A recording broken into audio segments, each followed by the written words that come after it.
Madame, Monsieur, bonsoir. Bienvenue dans ce journal. À la une de l'actualité ce soir, la CEDEAO exige que la junte nomme un président et un premier ministre civil avant la levée des sanctions. Le président de la République, Alassane Ouattara, prépare hier à Accra une réunion consultative sur la situation au Mali. Une rencontre de la communauté ouest-africaine avec les membres du Comité national pour le salut du peuple au pouvoir à Bamako. L'économie ivoirienne ne connaîtra pas une récession cette année, indique le Premier ministre. Ahmed Bakayoko rassure le secteur privé. Le chef du gouvernement a échangé avec ses opérateurs sur toutes les questions qui touchent le bon fonctionnement de leurs activités. Un groupe de travail annoncé pour répondre à toutes les préoccupations posées, notamment l'émergence de champions nationaux. Le PS Gouv enregistre de bons résultats. Le porte-parole du gouvernement se réjouit de sa mise en œuvre sur la période 2019-2020. Sidi Temoko Touré évoque des actions sociales qui mettent l'accent sur l'amélioration du quotidien des populations. Des performances présentées aux journalistes ce mercredi. Et puis en Côte d'Ivoire, depuis le début de l'année, il y a une trentaine de cas de cette nouvelle forme de poliomyélite qui touche l'Afrique. Pourtant, il n'y a aucun nouveau cas de poliovirus sauvage. Le gouvernement lance alors une campagne de vaccination. 5 millions d'enfants seront protégés contre cette maladie. Le président de la République était hier au Ghana à Accra. Alassane Ouattara a pris part au sommet de la CEDEAO dans la capitale ghanéenne. Une réunion consultative entre l'organisation sous-régionale et les membres du Comité national pour le salut du peuple sur la situation au Mali. La communauté ouest-africaine exige que la junte nomme un président et un premier ministre civil. Viviane Aïmé. Cette rencontre des chefs d'État de la CEDEAO avec la junte au pouvoir au Mali qui s'est tenue ce mardi 15 septembre à Accra au Ghana, avait pour intitulé « Réunion consultative des chefs d'État de la CEDEAO et le Comité national de salut du peuple ». Elle réunissait 7 chefs d'État de la CEDEAO, dont le président en exercice, le chef de l'État du Ghana, Nana Akufo-Addo, le chef de l'État ivoirien, le président Alassane Ouattara, le chef de l'État du Sénégal, du Togo, de la Guinée, du Niger, du Burkina Faso et le vice-président du Nigeria. L'objectif de la rencontre, examiner la situation sociopolitique au Mali et entendre les membres du Comité national de salut du peuple pour voir l'état de la mise en place de la transition conformément aux décisions du sommet extraordinaire de la CEDEAO du 28 août dernier et confirmé par le sommet ordinaire qui s'est tenu à Niamey le 7 septembre dernier. À l'ouverture de la rencontre, le président en exercice de la CEDEAO, Nana Akufo-Addo, a rappelé la nécessité que soit trouvée une solution définitive à la crise au Mali, d'où l'importance de tout mettre en œuvre pour la mise en place des institutions de la transition dirigées par des civils. La rencontre s'est poursuivie par un huis clos des chefs d'État, sanctionné par un communiqué final comprenant 5 axes majeurs, à savoir la nécessité de mettre en place un schéma et une feuille de route pour une transition. Que cette transition soit dirigée par des civils, à savoir un président civil et un premier ministre civil. Que cette transition n'excède pas un délai de 18 mois. La levée des sanctions interviendra dès la nomination des responsables de la transition. L'envoi d'une délégation conduite par le médiateur de la CEDEAO, l'ancien président du Nigeria, Goodluck Jonathan, au Mali pour faire le point de la mise en œuvre des différentes décisions. Intervenant devant la presse africaine et internationale présente à cette rencontre d'Accra, le chef de l'État ivoirien, le président Alassane Ouattara, a exhorté la junte militaire et tous les acteurs maliens à trouver le plus rapidement une solution consensuelle pour un retour à l'ordre constitutionnel. Nous avons eu un bon sommet. Il y avait 9 chefs d'État, les représentants de la junte militaire au Mali. C'est un moment important parce que ça fait pratiquement un mois que nous assistons à cette situation qui bloque le Mali, qui bloque la communauté et nous sommes soucieux de réduire la souffrance du peuple malien. Nous avons donc avancé en confirmant qu'il faut que le président soit un civil, que le premier ministre, chef du gouvernement, soit un civil et que dès que ceux-ci seront désignés, nous devons lever les sanctions parce que le Mali ne doit pas rester dans cette situation par encore jours et des semaines. C'est important pour nous tous. Le peuple malien est un peuple ami, un peuple frère, et je souhaite que la junte fasse l'effort nécessaire avec tous les acteurs pour arriver à une solution consensuelle le plus rapidement possible. Vous n'avez rien allégé comme sanction, Président? Mais si demain, le président de la transition et le Premier ministre sont nommés, les sanctions seront levées automatiquement. Après la rencontre, le chef de l'État ivoirien, le président Alassane Ouattara, a regagné Abidjan. De retour à Bamako, après la réunion d'Accra, la junte a débuté les consultations. Le colonel Assimi Goïta a d'abord rendu compte à ses frères d'armes. Le chef des militaires au pouvoir poursuivra ses entretiens avec des personnalités civiles. L'idée est de voir comment prendre en compte les observations de la communauté économique des États de l'Afrique de l'Ouest. La CEDEAO sur 2 points essentiels de la transition est claire. Il faut un président et un premier ministre civil. L'envoyé spécial de la CEDEAO, l'ancien président nigérian Goodluck Jonathan, est à nouveau attendu à Bamako la semaine prochaine. Ici en Côte d'Ivoire, on parle de cette rencontre du Premier ministre Ahmed Bakayoko avec l'ensemble des acteurs du secteur privé ivoirien. Au menu des échanges, plusieurs questions d'ordre économique, notamment le contexte de Covid-19, l'amélioration du climat des affaires, l'émergence de champions nationaux et la fiscalité. Le chef du gouvernement rassure les opérateurs économiques. Il leur a d'ailleurs promis d'apporter des solutions à toutes ces préoccupations. Des détails avec Cheikh Koné. C'était une rencontre très attendue pour le secteur privé, une première, un mois après la nomination du Premier ministre Ahmed Bakayoko. Cette rencontre, a priori une prise de contact avec le chef du gouvernement, a été l'occasion trouvée pour les acteurs du secteur privé d'exposer à chaud les préoccupations d'ordre économique de l'heure. Nous avions par courrier en date du 3 juillet 2020 demandé au gouvernement la reconduction d'un certain nombre de mesures, notamment celles portant sur la suspension des contrôles fiscaux, douaniers et en matière sociale. Aujourd'hui, bien au contraire, ce dossier n'ayant pu être traité, nos entreprises, la quasi-totalité de nos entreprises, sont sous le coup d'avis de contrôles fiscaux, de contrôles sociaux de toute nature. Dans une atmosphère bon enfant, les échanges ont porté sur l'appui du gouvernement, l'amélioration du climat des affaires et l'émergence des champions nationaux. Il nous paraît primordial que les entrepreneurs locaux s'approprient les rênes de notre économie.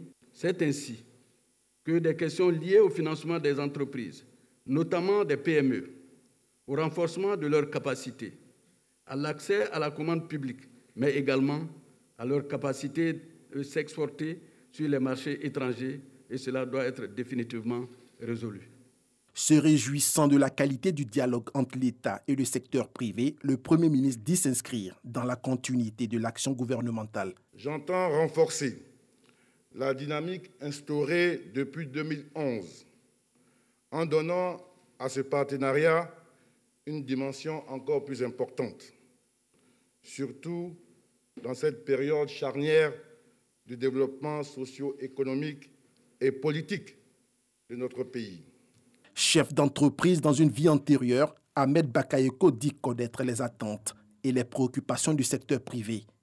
Il a rassuré du soutien constant du gouvernement. La plupart des grands dossiers qui sont déjà signés dans le pipe, on a un matelas de croissance jusqu'en 2023 de 5 à 6% déjà. Et je vais m'engager à renforcer ce partenariat. C'est vrai, je veux que ce soit dynamique, je veux que cet échange soit constant. Je serai fidèle à cette image de se dire les choses avec clarté. Si je pense que vous avez raison, on dira que vous avez raison. L'État n'a pas intérêt à chercher à plus s'enrichir que des raisons ou à favoriser des poches de malgouvernance qui pénalisent des secteurs clés. S'agissant de la résilience de l'économie ivoirienne face à la crise du coronavirus, le chef du gouvernement a annoncé des actions fortes. Pour la gestion des impacts de la Covid, après avoir finalisé nos discussions avec le Fonds monétaire international, nous examinerons des mécanismes plus efficaces pour le soutien aux secteurs les plus affectés, notamment les secteurs du tourisme, l'hôtellerie, la restauration, etc. De même que la problématique des champions nationaux reste également pour moi un dossier prioritaire. L'économie ivoirienne ne connaîtra pas de récession cette année, a ajouté le Premier ministre, bien que la croissance économique ait été révisée à 1,8% contre une prévision initialement arrêtée à 7,3%. À cette rencontre, un livre blanc a été remis par le patronat ivoirien au chef du gouvernement. L'État prend aussi en compte toutes les préoccupations des acteurs économiques qui se trouvent à l'intérieur du pays. Le ministre des PME a rencontré ceux du Moronou. Félix Anoblé appelle ses opérateurs de l'économie locale à saisir toutes les opportunités qu'offre le gouvernement. Ils ont évoqué une stratégie de développement des activités. Abou Sanogo. Le ministre de la promotion des PME, Félix Anoblé, échange avec les acteurs de l'économie locale, les entrepreneurs, les micro-entreprises et les PME de Bongouanou. Écouter tous ces acteurs, leurs préoccupations, leur faire des propositions et définir une stratégie de développement local. Enjeu de cette rencontre. Et il s'agit donc d'accompagner l'entrepreneuriat dans la région. À cette rencontre d'échange, il y a eu des préoccupations liées au financement. Il est prévu donc 30% des marchés de l'État pour les entreprises au niveau donc local, pour les PME. Nous leur avons donc expliqué le programme du gouvernement en matière de développement donc de l'économie locale, la création de petites unités de transformation par rapport donc à l'existence agricole ou à toute autre possibilité qu'il y a dans la région. Et cette étude va être menée au niveau de Bongouanou pour créer donc une industrie locale et permettre aux jeunes de Bongouanou d'avoir de l'emploi, mais aussi une transformation locale des produits de Bongouanou. Une visite saluée par l'ensemble des artisans de Bongouanou. C'est ce que nous voulons. Quand l'État vient vers nous pour nous encourager, ça fait que les artisans ont confiance. Félix Anoblé, tout en les appelant à l'entrepreneuriat, a également invité les acteurs de l'économie locale à se faire connaître à l'effet de bénéficier de l'appui de l'État. Et pour rendre compte de toutes ces activités, le porte-parole du gouvernement face à la presse aujourd'hui, le ministre de la Communication et des Médias fait le point du programme social du gouvernement.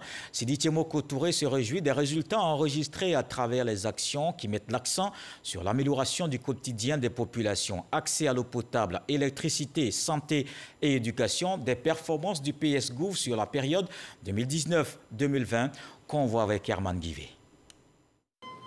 C'est un exercice désormais périodique pour le ministre de la Communication, porte-parole du gouvernement Sidi Tiemoko Touré, échanger avec la presse sur les résultats obtenus dans l'exécution du programme social du gouvernement PS-Gouv 2019-2020. Cette présentation prend en compte les résultats obtenus à fin juin 2020 au titre de l'éducation. Le PS-Gouv a permis le recrutement de 10 300 enseignants et l'acquisition de 186 000 tables bancs. Pour ce qui concerne l'électrification rurale, 401 localités ont été électrifiées au titre du premier semestre 2020, portant à 1330 le nombre total de localités électrifiées de janvier 2019 à fin juin 2020. L'adduction en eau potable. 3075 pompes à motricité humaine, en abrégé PMH, ont été réparées au premier semestre 2020, portant à 4725 le nombre total de PMH réparés de janvier 2019 à juin 2020, sur une prévision globale actualisée de 4800 PMH, soit 98,4% de taux d'exécution. Le nombre total des PMH fait l'objet de maintenance de janvier 2019 à fin juin 2020 est de 8434. En matière d'infrastructures routières, le gouvernement a achevé la construction de 2 nouveaux ponts, celui de Douague dans le Tompi et à Kouroukoro dans le Worodougou. Au premier semestre 2020, 25 ponts et d'échangeurs construits depuis 2011. Bien d'autres domaines ont connu des avancées importantes. La santé, le processus de latrinisation dans les écoles, le secteur des logements sociaux, de l'emploi jeune. La liste est longue. De façon générale, voici ce qu'il convient de retenir. Une dépense d'entour de 80% de taux d'exécution, tout programme confondu, mais ralentissement dû à la Covid-19. À noter également des réformes structurelles audacieuses engagées pour améliorer la gouvernance, la gestion des finances publiques et le climat des affaires. Le gouvernement se félicite de ces avancées. Au regard de toutes ces réalisations, nous pouvons affirmer que ce projet porté par différents ministères sous la supervision du Premier ministre Ahmed Bakayoko est indéniablement un outil efficace qui nous permet d'apporter des réponses concrètes aux problématiques majeures vécues par nos populations. Comme vous pouvez le constater, en dépit de l'actualité fortement marquée par le contexte électoral, le gouvernement reste à la tâche. C'est le lieu pour moi d'inviter l'ensemble des acteurs politiques et surtout les différents candidats retenus ou non par le Conseil constitutionnel à promouvoir la paix, la tolérance et la non-violence afin de garantir la poursuite de ces actions de développement en faveur de toutes et de tous. Et vous allez le voir, l'éducation fait justement partie du programme social du gouvernement. Les activités se poursuivent sur le terrain. La ministre de l'Éducation nationale, Kandia Camara, fait plusieurs dons aux populations de la commune d'Anomamba, c'est dans la région de Moronou, des mallettes pédagogiques, des motos, une ambulance afin de sortir cette localité de la précarité. Herman Yamien. Une ambulance médicalisée pour le centre de santé d'Anomamba, 6 tricycles et 6 motos aux femmes et aux jeunes ainsi que des mallettes pédagogiques, des tables bancs et 2 tondeuses destinées aux établissements scolaires publics d'Anomamba.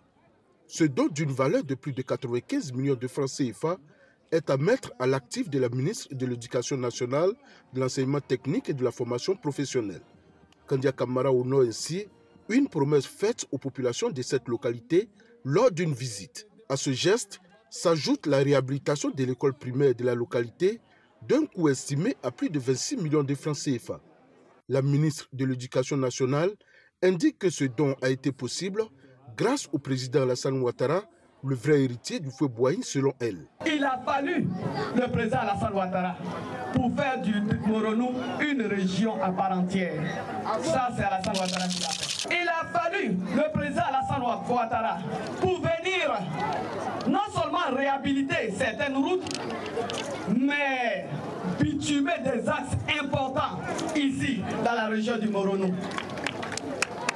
Il a fallu le président Alassane Ouattara pour apporter de l'eau à certaines localités du Moronou. Il a fallu encore le président Alassane Ouattara pour apporter la lumière, l'électricité à certains villages du Moronou, 60 ans après notre indépendance. Et le ministre de l'Agriculture et du Développement rural, présent à cette cérémonie, d'enfoncer le clou en indiquant que le président Alassane Ouattara est un vrai acteur de développement. Le président Alassane Ouattara, comme j'ai dit, est l'héritier légitime du président Houphouët-Boigny. Le président Houphouët-Boigny a laissé des traces en Côte d'Ivoire. Le président Alassane Ouattara est en train de laisser des traces. Le président Alassane Ouattara est nous notre sage, notre guide. C'est lui qui indique la voie et nous le suivons. Reconnaissantes à leurs bienfaiteurs, les populations n'ont pas manqué de traduire leur reconnaissance au ministre Kandia Camara et au président Alassane Ouattara qui œuvrent sans cesse pour apporter un mieux-être aux populations ivoiriennes. Des actions de soutien aux populations, le gouvernement reste aussi engagé dans la lutte contre la Covid-19 afin de freiner la pandémie. Les 32 nouveaux cas de Covid-19 sur 1553 échantillons prélevés. On a 61 guéris, pas de décès à la date du 16 septembre. La Côte d'Ivoire compte donc 19 132 cas confirmés, dont 18 289 personnes guéries, 120 décès et 723 cas actifs. Le nombre total d'échantillons est de 146 312. Alors qu'il y a la Covid-19, une autre lutte s'impose. Je vous emmène voir ce document. Aucun nouveau cas de poliovirus sauvage enregistré en Côte d'Ivoire depuis 2011. Une avancée majeure dans un pays à présent déclaré libre depuis le 25 août dernier. Cette maladie très contagieuse provoquée par un virus qui envahit le système nerveux est aujourd'hui éradiquée du continent africain selon l'OMS. Mais seulement voilà, le continent doit encore faire face à un autre type de poliovirus. Cela dit, rassurez-vous, une campagne de vaccination démarre en Côte d'Ivoire. Ce sont environ 5 millions d'enfants qui seront protégés. Polio, la mort annoncée du virus sur le continent, un sujet de Salima Toudia. C'est l'histoire de Sako qui a perdu l'usage de ses pieds à l'âge de 5 ans du fait de la poliomyélite, plus connue sur le nom de la polio, une maladie virale qui attaque la moelle épinière pouvant provoquer une paralysie des membres. Elle touche principalement les enfants de moins de 5 ans. J'étais comme les autres garçons, on joue ensemble, tout ça là. Un soir, j'allais me coucher. Maintenant, à mon réveil, c'est là que je suis tombé malade. Au début, les gars pensaient que c'était la sorcellerie. À l'école primaire, on jouait. Je voyais que vraiment, il y avait une certaine différence entre les uns et moi. Donc c'est ainsi que je me suis approché de ma maman et dit « Ah maman, vraiment, je ne comprends pas. » C'est là qu'elle m'a expliqué que c'était la poliomyélite. Ils n'ont pas fait certains vaccins. Aujourd'hui, à 38 ans, il se souvient d'une enfance difficile marquée par la stigmatisation. Comme tout petit enfant, vraiment, l'enfant, vraiment, c'était la moquerie. La chanson, le pied cassé. À chaque fois qu'il attendait cela, j'avais honte. Et puis, ça faisait que vraiment, il y a certains endroits, mais il ne pouvait pas passer. En couple et père de 3 enfants, son engagement se traduit par la sensibilisation afin de protéger des milliers d'enfants. Comme lui, 350 000 cas de polio ont été dénombrés en 1988 dans le monde, dont 70 000 en Afrique. Grâce aux différentes campagnes de vaccination contre la polio, seul moyen de prévention, des milliers d'enfants ont pu être épargnés. Les vaccins ont permis de diminuer à 99% les cas de paralysie. En 2018, on enregistrait seulement 1625 cas de polio. La Côte d'Ivoire, qui avait 114 cas, s'est vue tirer d'affaire. Les derniers cas de polio de type 2 et 3 ont été signalés respectivement en 1997 et en 2011, résultat d'une large couverture vaccinale sur l'ensemble du territoire national. Le pays est déclaré libre du poliovirus sauvage en 2015. Un bon point, pas que pour la Côte d'Ivoire. Le 25 août 2020, l'Afrique fait la une des médias. La bataille remportée contre la poliomyélite sur le continent 4 ans. L'Organisation mondiale de la santé déclare officiellement l'éradication de la polio dans les 47 États membres de la région Afrique de l'OMS.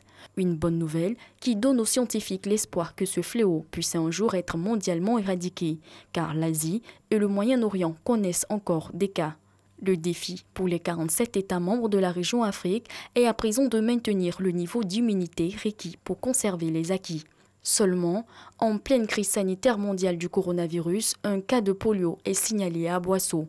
Il ne s'agit pas du poliovirus sauvage, mais plutôt d'un autre type de poliovirus.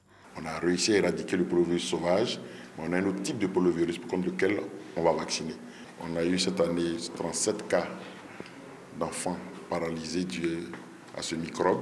Nous sommes au bout d'une éradication totale de la poliomyélite en Afrique. Le Ghana, la Guinée, le Burkina Faso ou encore la République démocratique du Congo ont en effet signalé des cas de polio de ce type. On est dans le plan de réponse.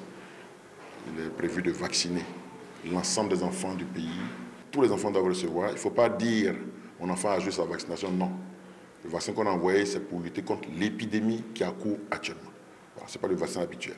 Ce sont plus de 5 millions d'enfants de 0 à 5 ans qui seront vaccinés du 18 au 21 septembre en Côte d'Ivoire lors des journées nationales de vaccination contre la polio. Polio, la mort annoncée du virus sur le continent, c'était un reportage de Salima Toudia. Quand une lutte suit une autre, protégeons l'environnement. Ce mercredi 16 septembre marque la journée mondiale de la protection de la couche d'ozone. La Côte d'Ivoire célèbre l'événement à Koumassi, on va le voir. Avec Grace Kando, c'est une occasion pour sensibiliser les populations. Centre de perfectionnement au métier de mécanique et d'électricité dans la commune de Koumassi. Ici est logé un atelier de travaux pratiques pour permettre aux élèves techniciens de froid de savoir manipuler le réfrigérant, une substance qui contribue à la protection de la couche d'ozone. Ce qu'on leur apprend, par exemple, s'ils arrivent chez vous que votre réfrigérateur ne marche pas, généralement on dit qu'il n'y a pas de gaz, ça peut être vrai, ou le moteur est grillé, ça peut être aussi vrai. Prenons le cas où on dit qu'il n'y a pas de gaz, il n'y a rien du tout, c'est parti déjà dans l'espace. L'ozone est déjà attaquée. Donc le technicien ne peut rien faire là. Maintenant, s'il achète un autre, il faudrait qu'il sache que ce qui vient de partir, il y a eu un trou puis c'est parti. Donc il faut qu'il sache à souder. Il y a une technique, c'est ce qu'on leur apprend. Donc en faisant ça, nous on protège la couche d'ozone. La couche d'ozone est la partie de l'atmosphère qui s'étend entre le 11e et le 50e kilomètre au-dessus de la tête et qui protège la vie terrestre des rayons ultraviolets nocifs émis par le soleil. Depuis quelques années, les scientifiques ont observé un appauvrissement de cette couche. La journée mondiale est l'occasion de rappeler les activités menées par le gouvernement ivoirien pour la protection de la couche d'ozone. Nous formons les agents de douane parce que le gaz étant interdit, il y a des trafics illicites. Il fallait former les douaniers pour l'identification des produits qui viennent, pour éviter que de mauvais produits ne viennent. Nous formons aussi les gendarmes, le ministère du Commerce qui, eux, vérifient la qualité de ces gaz qui sont vendus sur le marché. Les gaz qui sont utilisés dans les aérosols et les appareils de refroidissement responsables du phénomène de l'appauvrissement et de la couche d'ozone ont été éliminés à 99% et remplacés. De plus, le trou dans la couche d'ozone a diminué d'une superficie équivalente à celle de l'Inde, empêchant ainsi les dommages massifs à la santé humaine et à l'environnement en général. Le ministère de l'Environnement et du Développement durable prévoit d'autres actions, toujours dans le cadre de la protection de la couche d'ozone. La Caisse des dépôts et des consignations de Côte d'Ivoire se prépare à lancer son produit d'épargne spécialement dédié aux Ivoiriens de la diaspora. Elle a signé hier une convention avec une société d'assurance, un accord qui vient concrétiser le volet retraite complémentaire et autres avantages dont nous parle Jean-Luc Bambo. Une signature qui marque une véritable avancée dans la mise en œuvre effective de CDC Épargne Diaspora, le produit d'épargne de la Caisse des dépôts et des consignations de Côte d'Ivoire, spécialement dédié aux Ivoiriens de la diaspora et censé leur garantir une retraite et un retour des plus aisés en Côte d'Ivoire. Ce produit permet plusieurs sorties, plusieurs options, notamment celles relatives à la retraite complémentaire et tous les produits assurantionnels qui sont donc liés à ce produit. Et donc aujourd'hui, nous signons une convention avec Atlantic Assurance Vie, qui est le constructeur qui va donc offrir cette assurance-là à nos amis de la diaspora. Une initiative qui s'inscrit également dans le cadre de la mobilisation des ressources en vue de contribuer au financement de l'économie ivoirienne. Comme vous le savez, la Caisse de dépôt et de consignation est une institution qui capte l'épargne pour le développement de notre pays. Donc, elle s'inscrit aujourd'hui dans cette dynamique en captant l'épargne de la diaspora pour pouvoir investir dans le pays et assurer aussi une retraite complémentaire aux différents partenaires qui sont à l'étranger, qui travaillent à l'étranger. L'engagement avec ce partenaire intervient après la signature de conventions avec l'Association des fonctionnaires internationaux ivoiriens, premier bénéficiaire de ce produit d'épargne. Dans l'actualité politique, ce soir, la présidentielle qui se prépare dans la région du Tchologo. Le RHDP investit le terrain pour son candidat, un séminaire tenu afin de mettre en place une stratégie. Kader Sogodogo. La coordination régionale RHDP du Tchologo prépare activement la présidentielle du 31 octobre 2020. C'est désormais officiel, Alassane Ouattara, fils de la région, est candidat pour un nouveau mandat. Il est donc temps de peaufiner les meilleures stratégies pour assurer cette victoire au soir du 31 octobre. Le président Alassane Ouattara est un fils du Tchologo, donc il est de notre devoir en tant que ressortissant du Tchologo de faire en sorte que le score obtenu par le président au soir du 31 octobre 2020 soit des plus écrasants. De Kong à Wongolo-Dougou, en passant par Fekese-Dougou, le RHDP veut faire carton plein. Pour ce faire, 4 commissions ont été mises sur pied. État des lieux, méthodes et stratégies de mobilisation, intrants matériels et financiers, matrice et calendrier d'exécution. Dans le Tchologo, le RHDP est ainsi au laboratoire. Les méthodes, les approches pour que sur le terrain, on soit tous des acteurs de la victoire de notre candidat, le président Alassane Ouattara, pour que le soir du 31 octobre 2020, il soit largement vainqueur de cette élection présidentielle. Ce séminaire de réflexion est placé sous la présidence du ministre Téné Birahima Ouattara, coordonnateur régional RHDP du Tchologo. Au sud, dans la région du Boclé, la coordination régionale du RHDP affûte ses armes. Des séances de travail ont eu lieu le week-end dernier à Fresco et Sassandra. L'objectif est de mieux s'organiser pour réussir la présidentielle. Sam Konon est notre correspondant permanent. La coordination RHDP de la région du Boclé en ordre de bataille pour l'élection présidentielle d'octobre prochain.